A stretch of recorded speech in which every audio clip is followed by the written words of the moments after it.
Isang veteranong broadcaster matapang na nagbigay ng komento sa kamera at ang kanilang mga aksyon ukol sa mga isyu ng social media at mga kontrobersyal na pahayag.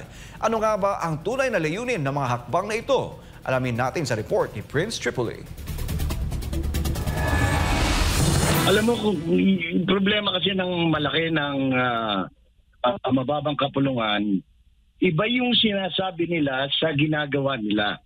Ito ang diretsahang sagot ng veteranong broadcaster na si Jay Sonsa, kaugnay sa mga hakbang ng kamera sa pagpapatawag ng mga individual para sa gagawing pagdinig hinggil sa social media at mga epekto nito sa bansa. Kung maaalala niya, 40 social media personalities ang inibitahan ng TRICOM para talakayin ang isang panukalang batas na layuning maglatag ng mga patakaran para sa tamang paggamit ng social media sa Pilipinas. Isang hakbang na umano'y makakatulong para mapigilan ang mga maling impormasyon at maprotektahan ang mga netizen mula sa mga mapanlinlang na posts. Pero nagbago ang lahat nang magsagawa ng press con sa Batasang Pambansa ang mga kongresista. Dito, isa-isa nilang tinawag at nilabel ang mga social media personalities at inakusahang pinopondohan umano sila ng China, Pogo at mga sindikato ng droga. Ang mga pahayag na ito ay nagdulot ng mga tanong sa kredibilidad at layunin ng mga hakbang ng Kamara.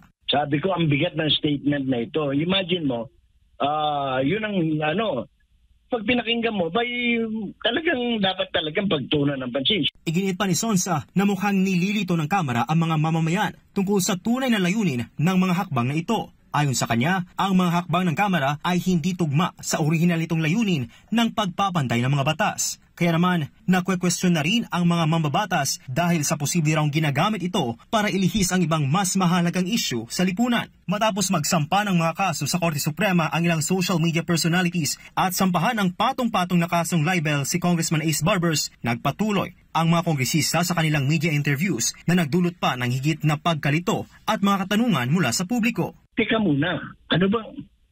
Akala ko ba pagpapanday kayo ng batas? Akala ko ba magbabalangkas kayo ng panukalang policy?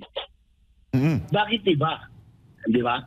Sa huli, nanawagan si Sonsa na kailangang magtulungan ang mga mamamayan at mga lider para tiyakin ang katarungan at hindi hayaang maghari-harian ang mga nakaupo sa Kongreso. Dapat anya ay maging responsable ang mga mambabatas sa kanilang mga aksyon at hindi magsulong ang agenda na maglalagay sa panganib ng dignidad ng sinuman. Ako si Prince Tripoli, ang inyong citizen correspondent para sa Diyos at sa Pilipinas nating mahal.